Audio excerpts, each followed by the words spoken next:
Hello student, welcome to my channel SR with study. So guys, आज के इस video में बीए द्वितीय वर्ष के सभी छात्र छात्राओं के लिए बहुत ही मोस्ट इंपॉर्टेंट हिंदी साहित्य के टॉप 30 प्लस ऑब्जेक्टिव के प्रश्न सेलेक्ट किए हैं, जो कि आपके एग्जाम की दृष्टि से आपके लिए बहुत ही इंपॉर्टेंट है। ठीक है, इस वीडियो में जितने भी प्रश्न सेलेक्ट किए हैं सभी टॉप लेवल के हैं। अगर आप बोर्ड पेपर में 95% लाना चाहते हैं तो इस वीडियो को लास्ट तक जरूर देखें। और चैनल पर नए तो चैनल को सब्सक्राइब करें और बेल आइकन को जरूर ऑन करें, क्योंकि मैं ऐसे ही बीएस रिलेटेड इस चैनल पर वीडियो डेली अपलोड करता रहता हूँ। ठीक है, तो चलिए पहला प्रश्न देख लेते हैं। आपका पहला प्रश्न है कि सन 1886 ईस्वी में, यानी कि सन 1886 ईस्वी में किस प्रसिद्ध कवि का जन्म वर्ष है, यानी कि 1886 ईस्वी में किस कवि का जन्म हुआ था। ठीक है, तो इसका राइट आंसर होगा ऑप्शन बी, यानी कि मैथिली शरण गुप्त जी का। ठीक है, सन 1886 ईस्वी में मैथिली शरण गुप्त जी का जन्म हुआ था। ठीक है, आपका अगला प्रश्न है कि निम्नलिखित में से कौन सा राष्ट्रीय चेतना का कवि नहीं है, तो इसका राइट आंसर होगा ऑप्शन डी, यानी कि जगन्नाथ दास रत्नाकर। ठीक है, ऑप्शन डी इसका राइट होगा।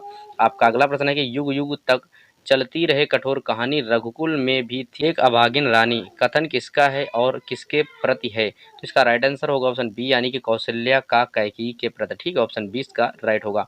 आपका अगला प्रश्न है कि यह सच है तो फिर लौट चलो घर भैया, अपराधीन मैं हूँ तात तुम्हारी मैया, पंक्तियों में कैकेयी का यानी कि क्या आशय, तो आप इसका राइट आंसर होगा ऑप्शन ए, यानी कि आग्रह। ठीक, ऑप्शन ए इसका राइट होगा, यानी कि आग्रह कर रहे हैं। ठीक है, ऑप्शन ए इसका राइट हो जाएगा। ठीक है, और आपका अगला प्रश्न है कि युग युग तक चलती रहे कठोर कहानी रघुकुल में भी थी एक अभागिन रानी, पंक्तियों में कैकेयी का, तो इसका राइट आंसर होगा ऑप्शन डी, यानी कि पश्चाताप और ग्लानि भाव है। ठीक है, पश्चाताप और ग्लानि भाव। ठीक, ऑप्शन डी इसका राइट होगा। आपका अगला प्रश्न है कि निज जन्म जन्म में सुने जीव यह मेरा, अधिकार उसे था महास्वार्थ ने भेरा, कैकेयी के इस ग्लानि भाव के द्वारा मैथिली शरण गुप्त, तो इसका राइट आंसर होगा ऑप्शन ए, यानी कि कैकेयी का चरित्र उन्नयन करना चाहते हैं। ठीक है, ऑप्शन ए इसका राइट हो जाएगा। ठीक है, आपका अगला प्रश्न है कि हो जाए आबादी मैं अवध अयोध्या अब से, मुख खोल नाथ कुछ बोल सकूं मैं सबसे, साकेत में ये पंक्तियां किसके द्वारा कथित है, तो इसका राइट आंसर होगा ऑप्शन ए, यानी कि भरत द्वारा कथित है। ठीक है,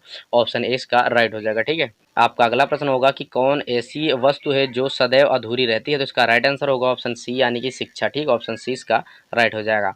आपका अगला प्रश्न है कि राम की चरण पादुका को कौन मांग रहा था, तो इसका राइट आंसर होगा ऑप्शन ए, यानी कि भरत जी मांग रहे थे। ठीक है, आपका अगला प्रश्न है कि कवि मैथिली शरण गुप्त को साकेत महाकाव्य के अष्टम सर्ग की रचना के लिए स्थान परिवर्तन कर कहाँ जाना पड़ा था, तो इसका राइट आंसर होगा ऑप्शन ए, यानी कि चित्रकूट जाना पड़ा था। ठीक, ऑप्शन ए इसका राइट हो जाएगा। आपका अगला प्रश्न है कि साकेत किस तरह का काव्य है, तो इसका राइट आंसर होगा ऑप्शन ए, यानी कि प्रबंध काव्य। ठीक, ऑप्शन ए इसका राइट हो जाएगा। आपका अगला प्रश्न है कि साकेत की रचना किस नारी के उपेक्षित जीवन को वाणी प्रदान करने के लिए हुई है, तो इसका राइट आंसर होगा ऑप्शन डी, यानी कि उर्मिला। ठीक है, उर्मिला इसका राइट हो जाएगा।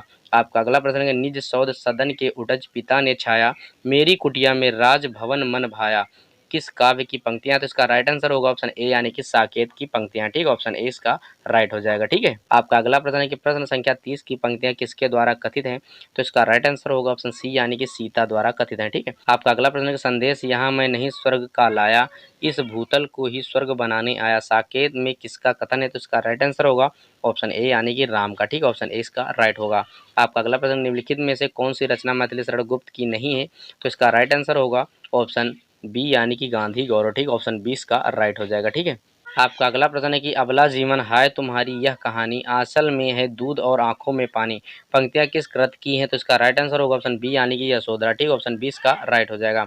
आपका अगला प्रश्न है कि भारत भारती के रचनाकार हैं, तो इसका राइट आंसर होगा ऑप्शन डी, यानी कि मैथिली शरण गुप्त जी। ठीक, ऑप्शन डी इसका राइट हो जाएगा। ठीक है, आपका अगला प्रश्न है कि वन में तनिक तपस्या करके बनने दो मुझको निज योग, उपर्युक्त पंक्तियों का वक्ता कौन है, तो इसका राइट आंसर होगा ऑप्शन सी, यानी कि लक्ष्मण। ठीक है, आपका अगला प्रश्न सीधे पग धरती न बावली, कोमलता के भार से भरी, उपर्युक्त पंक्तियां किसके लिए कही गई हैं, तो इसका राइट आंसर होगा ऑप्शन बी, यानी कि सोनू जूही के लिए। ठीक है, आपका अगला प्रश्न है कि यह सच है तो अब लौट चलो तुम घर को, यह पंक्ति किस पात्र के लिए काव्य में कही गई हैं, तो इसका राइट आंसर होगा ऑप्शन डी, यानी कि कैकेयी ने साकेत में कही। ठीक है, आपका ऑप्शन डी इसका राइट होगा। आपका अगला प्रश्न मैथिली शरण गुप्त द्वारा अनुदित कृति मेघनाथ वध मूल रूप से किस कवि की रचना है, तो इसका राइट आंसर होगा ऑप्शन बी, यानी कि माइकेल मधुसूदन दत्त। ठीक, ऑप्शन 20 का राइट हो जाएगा। ठीक है, आपका अगला प्रश्न है कि निध खोले दिखला रही प्रकट निज माया, मेरी कुटिया में राज भवन मन भाया, उपर्युक्त पंक्तियां किस पात्र द्वारा कही गई हैं, तो इसका राइट आंसर होगा ऑप्शन ए, यानी कि सीता। ठीक है, आपका अगला प्रश्न कि राष्ट्र कवि की उपाधि से निम्नलिखित में से किसे सम्मानित किया गया था, तो इसका राइट आंसर होगा ऑप्शन डी, यानी कि मैथिली शरण गुप्त। ठीक, ऑप्शन डी इसका राइट हो जाएगा। आपका अगला प्रश्न है कि साकेत की नायिका कौन है? तो इसका राइट आंसर हो जाएगा ऑप्शन सी यानी कि उर्मिला। ठीक है, ऑप्शन सी इसका राइट होगा। आपका अगला प्रश्न है कि सैराद्री के रचयिता का नाम बताइए। तो इसका राइट आंसर है ऑप्शन ए यानी कि मैथिली शरण गुप्त। ठीक है, ऑप्शन ए इसका राइट हो जाएगा। ठीक है, आपका अगला प्रश्न है कि उनको इस सर का लक्ष्य चुनूंगा क्षण में, प्रतिरोध आपकी भी ना सुनूंगा रण में। उपरोक्त पंक्तियां किसके द्वारा कही गई हैं? तो इसका राइट आंसर होगा ऑप्शन ए यानी कि लक्ष्मण द्वारा कही गई हैं। ठीक है, ऑप्शन ए इसका राइट हो जाएगा। ठीक है, आपका अगला प्रश्न है कि राम तुम्हारा चरित्र स्वयं ही काव्य है और कोई कवि बन सहज स्वभाव है, या कथन किस कवि का है? तो इसका राइट आंसर होगा ऑप्शन डी यानी कि मैथिली शरण गुप्त का है। ठीक है, ऑप्शन डी इसका राइट होगा। आपका अगला प्रश्न साकेत के अष्टम स्तर की घटनाएं किस स्थान पर घटित होती हैं? तो इसका राइट आंसर होगा ऑप्शन सी यानी कि चित्रकूट। ठीक है, आपका अगला प्रश्न है कि कृष्ण चरित्र पर आधारित मैथिली शरण गुप्त की कौन सी रचना है? तो इसका राइट आंसर हो जाएगा ऑप्शन बी यानी कि द्वापर। ठीक है, ऑप्शन बी इसका राइट होगा। ठीक है, आपका अगला प्रश्न है कि हाँ यही अयस के हेतु जनन था मेरा, अब कौन अविक्षिप्त और आर्य वह किसका? इन पंक्तियों में किसके हृदय की पीड़ा व्यक्त हो रही है? तो इसका राइट आंसर होगा ऑप्शन सी यानी कि भरत के। ठीक है, ऑप्शन सी इसका राइट हो जाएगा। आपका अगला प्रश्न है और आपकी वीडियो का लास्ट प्रश्न है कि भव में नव वैभव व्याप्त कराने आया, नर को ईश्वरता प्राप्त कराने आया। इन पंक्तियों द्वारा गुप्त जी किसके आगमन के विषय में कह रहे हैं? तो इसका राइट आंसर होगा ऑप्शन बी यानी कि राम के विषय में कह रहे हैं। ठीक है, ऑप्शन बी इसका राइट हो जाएगा। ठीक है, तो वैसे उम्मीद करते हैं ये सभी प्रश्न आपके समझ में आ गए होंगे। अगर समझ में आ गए तो वीडियो को लाइक करें, चैनल पर नए तो चैनल को सब्सक्राइब करें, क्योंकि मैं ऐसे बीएस रिलेटेड चैनल पर वीडियो डेली अपलोड करता रहता हूँ। ठीक है, और बेल आइकन को जरूर ऑन करें। मिलते हैं नेक्स्ट वीडियो में, तब तक के लिए बाय, टेक केयर।